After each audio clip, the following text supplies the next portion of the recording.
Et au contraire, même, qui fait dépenser même le fixe, les impôts des pauvres citoyens français qui ne comprennent même rien dans cette histoire de France-Afrique, en fait. Donc, c'est une visite comme les autres qui n'apporte rien. Juste du show, juste une manière de montrer à nouveau, s'il est question, qu'en fait, la France qui tient les clés en Afrique, dans ces 14 pays-là. Parce que observe bien, l'attitude qu'il tient au Bénin ou au Cameroun n'est pas la même qu'il tient en Angola. C'est-à-dire, entrez dans le site de l'Elysée.fr, vous voyez l'attitude de François Hollande en Angola lors de la conférence de presse, et vous la comparez avec son attitude lors de la conférence de presse au Cameroun ou au Bénin. Vous comprenez que lorsqu'il chante de précaré, vraiment, l'attitude n'est plus la même. Il y a un peu plus de respect. Donc, lorsqu'on parle de l'Afrique, c'est vrai, nous sommes inconscients qui voulons l'unité, mais le précaré, ce qu'on peut encore se permettre d'appeler précaré français, a encore un sérieux problème de libération. Et cette libération ne peut avoir lieu que si les Africains acceptent eux-mêmes et enseignent à leurs enfants que nous ne sommes pas indépendants et qu'on n'a jamais été indépendants, que notre indépendance a été assassiné à travers tous les leaders qui luttaient. Vous avez remarqué que tous les leaders qui luttaient pour l'indépendance, aucun d'eux n'a pu obtenir le pouvoir. Le pouvoir était remis dans la plupart des cas par ceux qui n'avaient jamais revendiqué l'indépendance, à ceux qui n'avaient jamais lutté. Donc, comme on le dit souvent, mon frère Pop Guy, comme l'indépendance a été assassinée, a été interrompue, il est temps de reprendre. C'est lorsque nous reprendrons la lutte pour l'indépendance que nous sentirons vraiment partenaires, c'est-à-dire des partenaires égaux. Mais pour l'instant, tant que nous sommes dans une situation dans laquelle nous évoluons de l'indépendance assassinée sur l'indépendance, la France, à travers ses visites, pourront nous narguer comme François Hollande nous nargue par son attitude au Bénin. C'est vraiment affligeant, c'est-à-dire, oui, c'est très affligeant, c'est inconscient donc utiliser tout, vous devez tout, mais même pour une simple visite, vous permettez de tenir des comportements ou bien des attitudes vraiment indésirables, c'est-à-dire face à la presse. Donc c'est vraiment ahurissant. Donc c'est à nous de prendre le taureau par les cornes, par l'éducation, parce que vous faites à travers ces radios One Africa, et je pense que dans les années qui suivent, la sensibilisation, l'éducation, qui viendra par le bas et non par le haut, parce qu'on a l'impression que ceux qui sont au-dessus, en fait, ne veut pas dire qu'ils sont complices, mais ils semblent être pris en otage. Donc cette éducation progressive que One Africa fait, que nous faisons à travers les réseaux sociaux, portera sûrement, obligatoirement des fruits d'ici 10 ans, 20 ans, lorsqu'on aura au moins 60 à 70% une masse critique d'Africains qui essaie de disséquer, qui essaie de comprendre toutes les ruses du système france-africain. Et alors là, peut-être, nous avons espoir que le leadership qui sera assuré en Afrique d'ici 20 à 25 ans, même si nous sommes plus vivants, que nos enfants assurent un nouveau leadership, un leadership qui leur permettra de disséquer tout ce qui a été fait par la France en Afrique et de parler avec la tête haute. Donc, cette visite de François Hollande, pour moi, c'est une visite comme les autres, c'est une visite comme celle de Sarkozy, comme celle de Chirac, comme celle de Jospin, c'est-à-dire des visites, des tournées pour se faire voir, des tournées du show pour montrer vraiment, nous sommes une puissance. Nous sommes une puissance pourquoi? Parce qu'en fait, nous pouvons visiter 3 pays africains en 2 jours. Nous pouvons aller dans un pays africain, faire 2 heures, 3 heures, 5 heures, prendre l'avion et tout le pays se mobilise. Vous comprenez un peu? C'est-à-dire que vous allez au Bénin, que vous allez au Cameroun, vous pouvez visiter 6 heures, tout le pays a été mobilisé. En fait, c'est ça que la France recherche. Et nous nous comportons exactement comme elle veut. C'est-à-dire, tout le pays est mobilisé, toutes les chaînes de télévision. Pourtant, en France, c'est à peine si ça passe même dans les titres de journaux. France 24, j'ai suivi à France 24. Je ne pense pas avoir écouté longuement des informations portant sur la visite de Hollande au Cameroun. Bon, bref, ça. De notre côté en Afrique, qu'est-ce que nous faisons? Nous enchaînons tous les fous sur le passage de François Hollande. Nous balayons toutes nos rues. Tout l'éclairage public est refait, tout. En fait, c'est ce que la France recherche. Nous nous comportons toujours comme des élèves, toujours comme des brebis à l'attente du maître. Et cette situation, ce comportement est propre aux êtres dépendants. Alors nous devons reprendre notre indépendance assassinée, étouffée, pour que plus tard nos enfants puissent, n'est-ce pas, construire les routes pour eux-mêmes, balayer les routes pour eux-mêmes, remettre l'éclairage des routes pour eux-mêmes, pas parce qu'un prétendant, un visiteur, est en train de toucher le sol de nos ancêtres. Donc voilà un peu la lecture que je fais. Donc, nous devons repartir à l'origine même de nos indépendances. Qui sommes-nous? Quelle éducation donnons-nous aux enfants? Qu'est-ce que nous pensons vraiment de ce monde? Quelle est la place que nous souhaitons vraiment occuper dans ce monde? Est-ce une place d'esclave, d'élève, ou nous souhaitons vraiment parler en tant que nation indépendante? Donc voilà un peu ma première intervention, ce que je peux dire de cette visite. Merci. Merci beaucoup, Monsieur Martin Foncois, pour cette intervention musclée. Là, vous avez précisé aussi beaucoup de choses.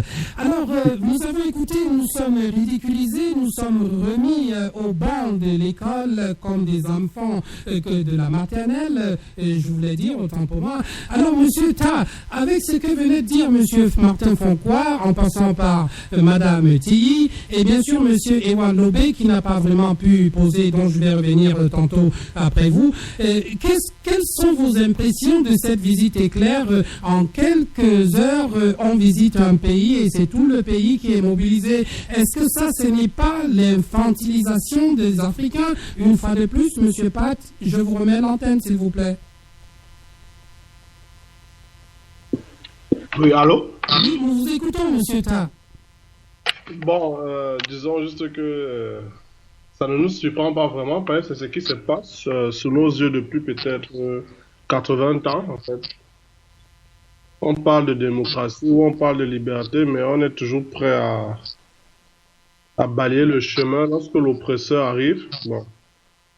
En fait, je veux dire, je ne suis pas vraiment surpris pour ça, mais je sais quand même que dans les années à venir, les choses vont drastiquement changer parce qu'il y a un éveil de conscience qui se fait sur tous les Noirs du monde entier, que ce soit en Occident ou en Afrique ou en Asie. Bon. C'est pour ça que je suis optimiste pour ce qui arrivera au futur. Bon, mais c'est clair que ça ne viendra pas du ciel, il faudra batailler pour ça et faire plus preuve de solidarité, en fait.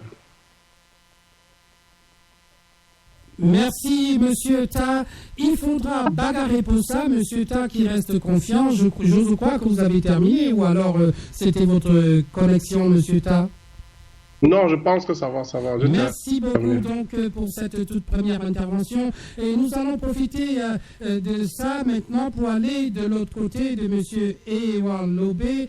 Ewan Lobé qui n'a pas pu vraiment poser son intervention et qui, j'espère, cette fois-ci sera la bonne. Monsieur Ewan Lobé, et j'espère que vous avez eu le temps de vérifier votre microphone. Une fois de plus, je m'en vais vous remettre l'antenne. Monsieur Ewan Lobé, l'antenne est à vous. Vous m'entendez là? Nous vous entendons très parfaitement cette fois-ci. Voilà, ça commence comme ça parce que j'ai changé de localité, j'ai changé de bureau, parce que c'est un ordinateur portable. Oui. Donc je suis quelque part, mais s'il y a une panne, vous pouvez me rappeler comme vous avez fait la première fois par mon téléphone. C'est beaucoup plus facile si vous croyez.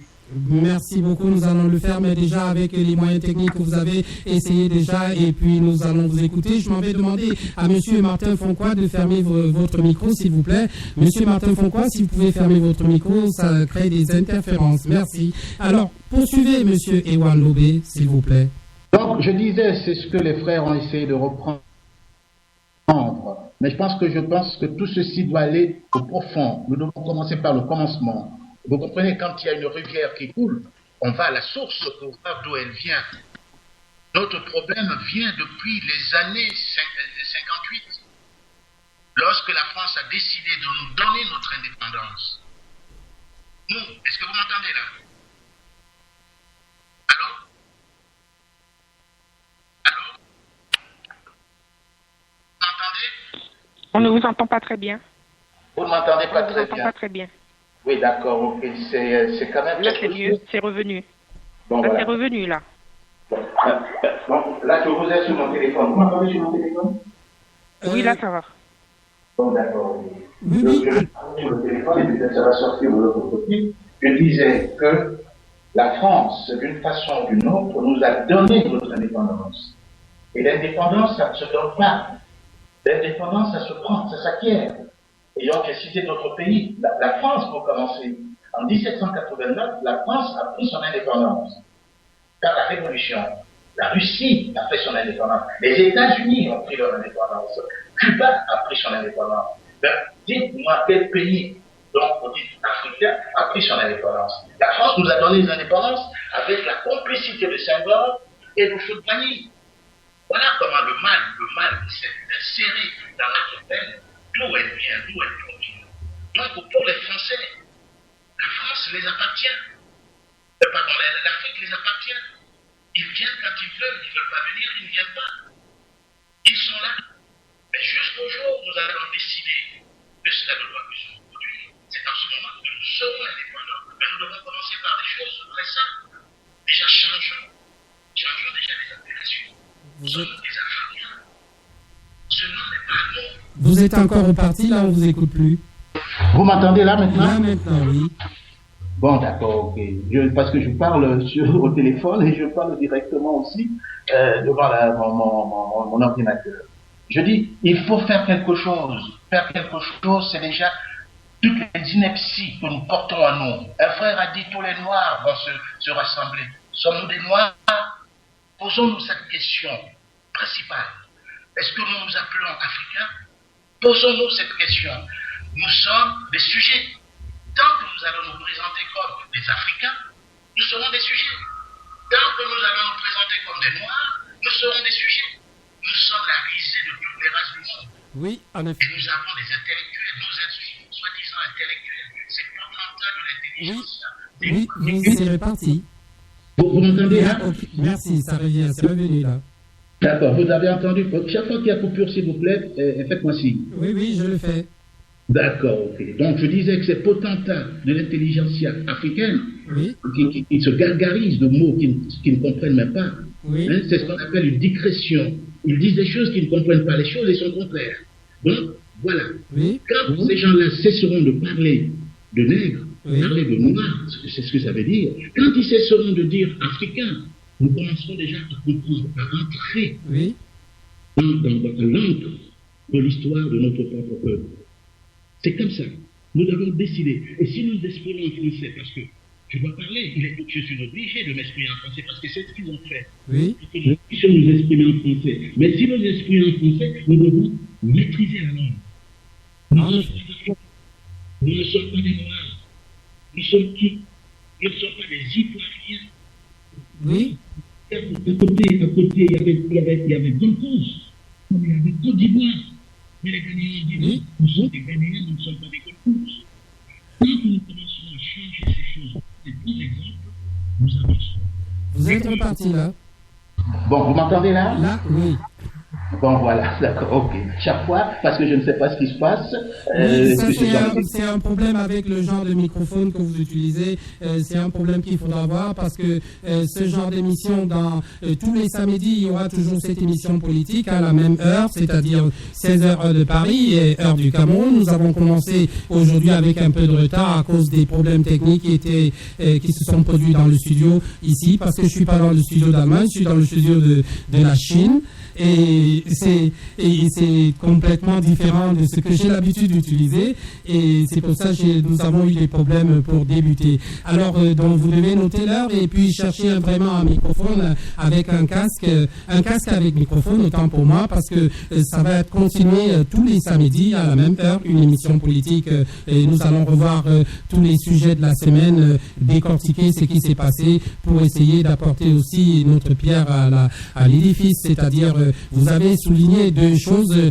Tant que nous appellerons africains, nous serons des sujets. Tant que nous appellerons, je crois que c'est africains et noirs, nous serons toujours des sujets. Et ça, je l'ai toujours dit, vous rejoignez immédiatement ce que j'ai toujours dit depuis plus de 10 ans, je n'arrête de le dire, que c'est des termes qu'ils ont donnés, eux, pour nous appeler en tant que sujet, mais pas en tant que personne respectable. Parce que tout le monde qui se dit, je suis un Africain, il se dit, bon, Africain, bon, c'est comme ça qu'on doit s'appeler. Mais pourtant, ce nom est venu plutôt des gens qui avaient détruit tous nos empires et qui nous ont appelés Africains, ils ont changé tous les noms. Donc, je crois que sur ce sujet, nous allons encore en débattre dans les prochaines émissions. Et là, vous allez avoir beaucoup plus de temps et beaucoup plus à l'aise avec une qualité sonore performante pour pouvoir éclairer ça à tous les auditeurs et à tous les kamites. Et j'ajoute toujours africain parce que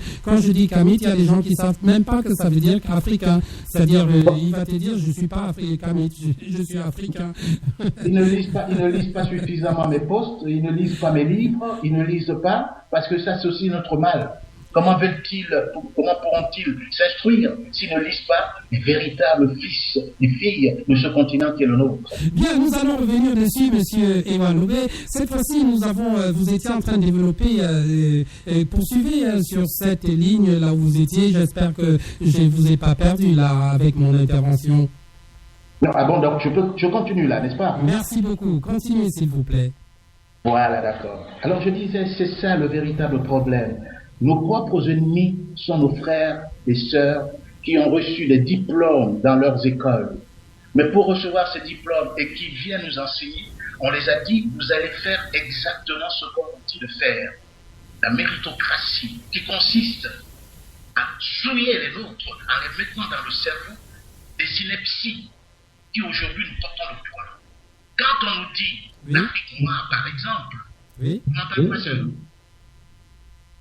Allô? Oui, nous vous écoutons. Le problème, c'est parce que vous n'avez pas un casque. Je comprends maintenant pourquoi vous avez ces problèmes. Enfin, continuez quand même. Je crois que ça ne va pas être tous les samedis. Continuez, s'il vous plaît. Bon, d'accord, ok. Quand ils disent, quand ils nous traitent comme ça, là, je veux dire que nos propres frères et sœurs, ce qui se passe, c'est que quand aujourd'hui vous avez ces intellectuels, parce que j'ai entendu l'intervention de la première personne qui a parlé de Béala. Madame Tilly, Yulia, qui a parlé de Calix Béala. Voilà. C'est cette même Calix Béala qui a écrit dans son livre, elle était à la télévision française, que l'Afrique, c'est pas parce que nous sommes noirs que l'Afrique nous appartient. Ça, c'est quand même incroyable. Que l'Afrique appartient à tout le monde. Ben oui. Mais ce qui est bizarre, c'est qu'aujourd'hui, l'Europe appartient aux Européens, la Chine appartient aux Chinois, l'Inde appartient aux Indiens. Oui. Comment est-ce que chez nous, notre pays, notre continent ne nous appartient pas? Donc on nous appelle des immigrés. Quand vous écoutez l'énoncé de émigré, c'est quelqu'un qui a quitté son sol pour un autre sol. En effet, je dis, oui. Donc, vous m'entendez? Oui, alors, si les Européens sont chez nous, c'est parce qu'ils sont partis chez eux. Les Indiens sont chez nous, ils sont partis chez eux. Les Chinois sont chez nous, ils sont partis chez eux. Mais non, on est parti d'où pour être là? l'Afrique. Merci, monsieur Evan. Est-ce que vous comprenez? Nous comprenons parfaitement. Voilà. Donc, c'est ça le véritable problème. Nos propres ennemis sont nos propres frères et sœurs. Parce qu'ils ne maîtrisent pas la langue française. Ils ne la maîtrisent pas ni la langue anglaise. Oui. Vous comprenez? C'est ça le véritable mal. Ce mal est là. Et quand il s'exprime dans cette langue, la langue devient un boomerang. C'est-à-dire qu'il lance et la langue les revient. Le boomerang les revient et les frappe sur le visage. Et nous sommes les victimes. Oui. C'est comme ça qu'il faut que les nôtres pensent. Pour moi, je suis un Kémi, descendant de Ken. S'il faut, j'ai écrit des posts, ils ne lisent pas. Je vais encore écrire d'autres posts pour qu'ils comprennent. Et c'est comme ça, nous descendons de quelque chose. Oui. La génétique, ça existe. C'est scientifique. On reconnaît les gens du même, qui sont la même descendance. Oui, vous êtes reparti là, s'il vous plaît. Voilà. Vous m'entendez là bien? Là, nous vous entendons maintenant. Voilà, d'accord. Je veux dire qu'on parle de la génétique. Les gens qui ont les mêmes gènes ont la même descendance. Donc, nous existons en tant que race. Mais voilà qu'on nous a mis de côté.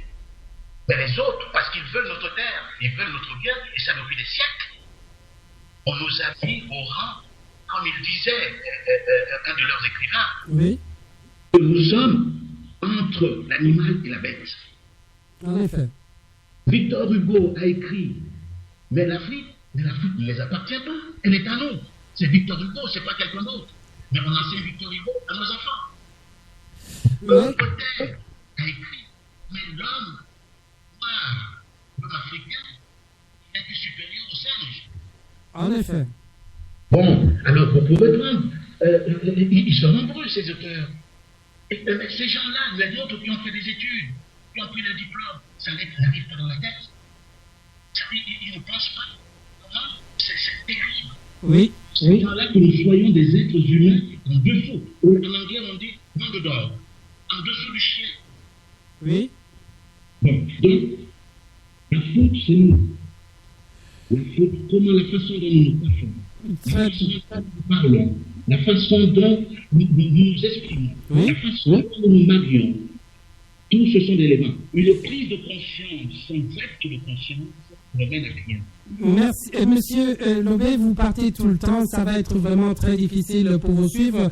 Je crois que nous avons suivi déjà un très bon bout et puis nous avons noté les points lesquels sont les plus pertinents. Nous allons revenir dessus dans une autre émission, mais nous allons essayer un peu de nous attarder sur cette visite de François Hollande et surtout ce qui a été dit.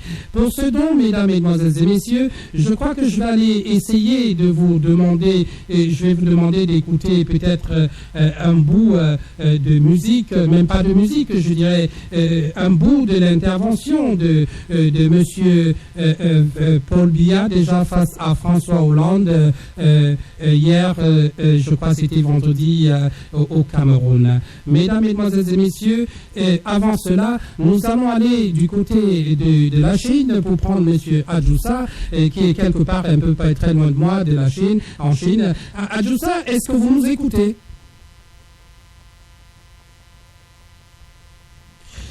Apparemment, il doit avoir aussi également les mêmes problèmes que vous, monsieur Ewan Lobé. Et qu'à cela ne tienne, nous allons revenir une fois de plus avec madame Tilly. Alors, madame Tilly, nous avons écouté, n'est-ce pas, le président camerounais, et dont je vais vous jouer un aperçu de ce qui a été dit.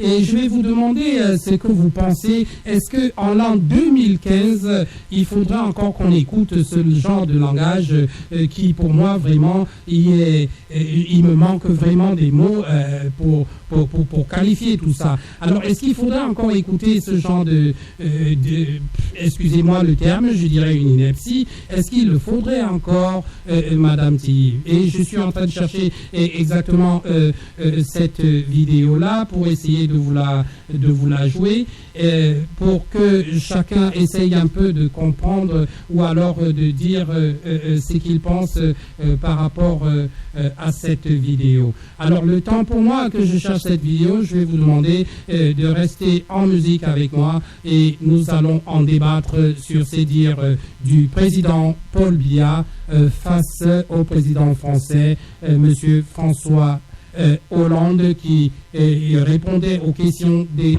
journalistes. Mesdames, mesdemoiselles et messieurs, écoutons un bout de musique et nous allons revenir là-dessus.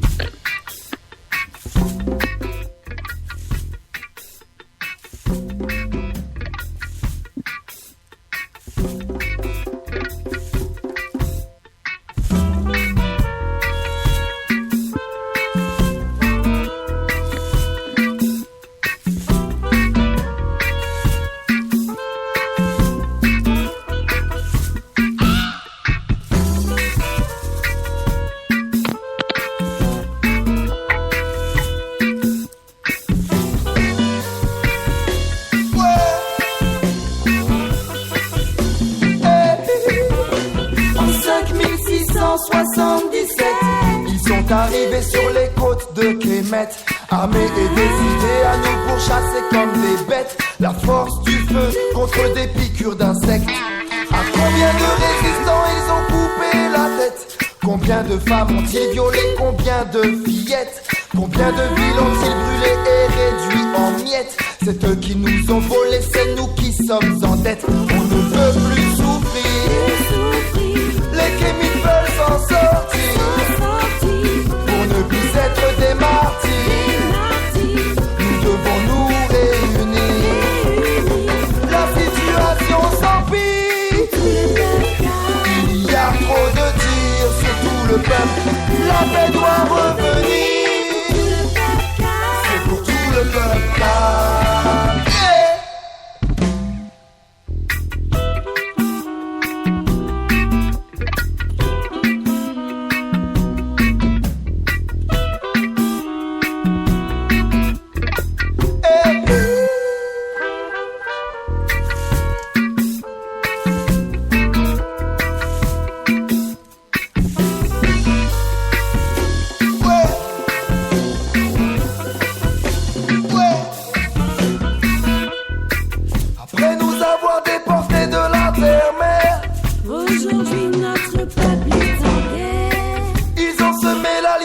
traditions culturelles.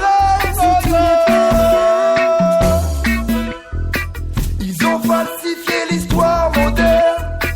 Aujourd'hui notre peuple est en guerre. Aujourd'hui notre peuple est en guerre. Oh, on ne veut plus souffrir. Oh, les kémiques veulent s'en sortir. Pour ne plus être des martyrs. Nous devons nous réunir. La situation s'empire. Il y a trop de tirs sur tout le peuple. La paix doit revenir.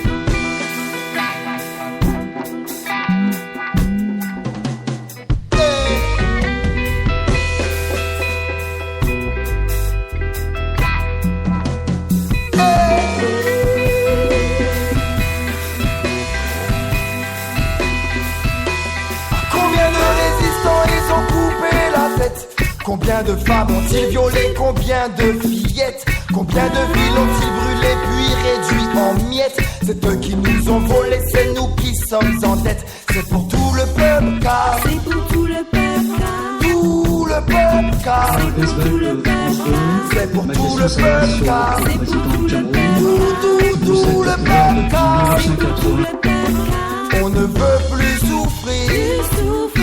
Les kémites veulent s'en sortir. Pour ne plus être des martyrs. Nous devons nous réunir.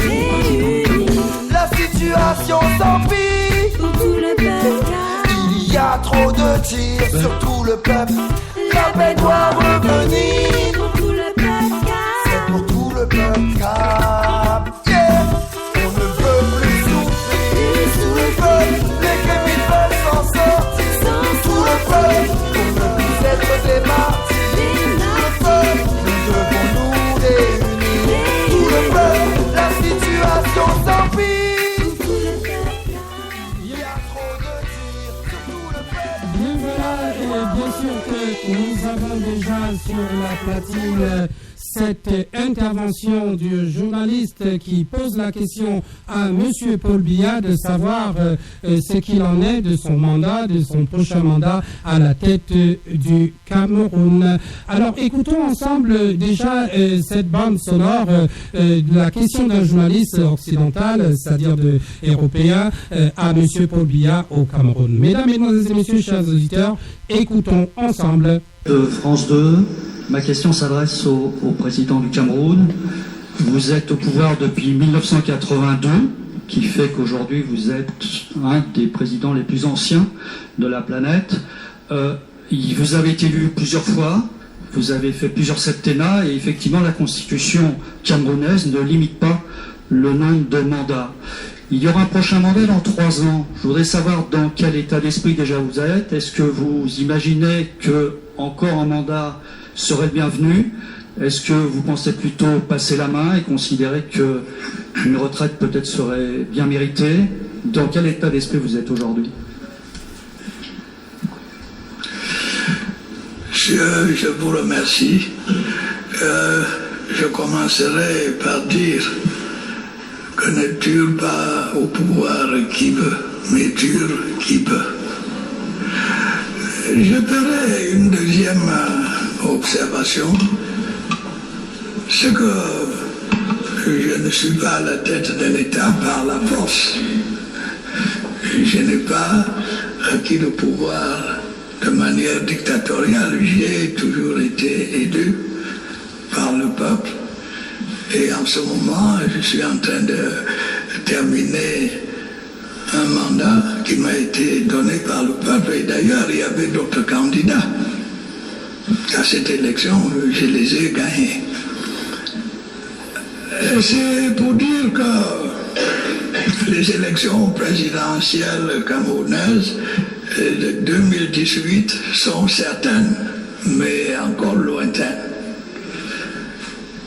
Nous avons le temps de réfléchir et le moment venu, les Camerounais, les amis français du monde sauront si je suis candidat ou si je prends ma retraite. Je vous remercie. Bien, alors, après avoir écouté ça, Madame Tilly, on ne dure pas au pouvoir qui veut, mais on dure au pouvoir qui peut. Alors, comment vous analysez ça, Madame Tilly Julia, depuis la France, s'il vous plaît? Eh bien, c'est une réponse qui est digne d'un président qui assure depuis 30 ans, qui comment dirais-je, qui protège son pays comme il le doit. Donc moi je ne vois pas pourquoi le journaliste français veut savoir la pensée de quelqu'un, dans quel intérêt il pose ce genre de questions.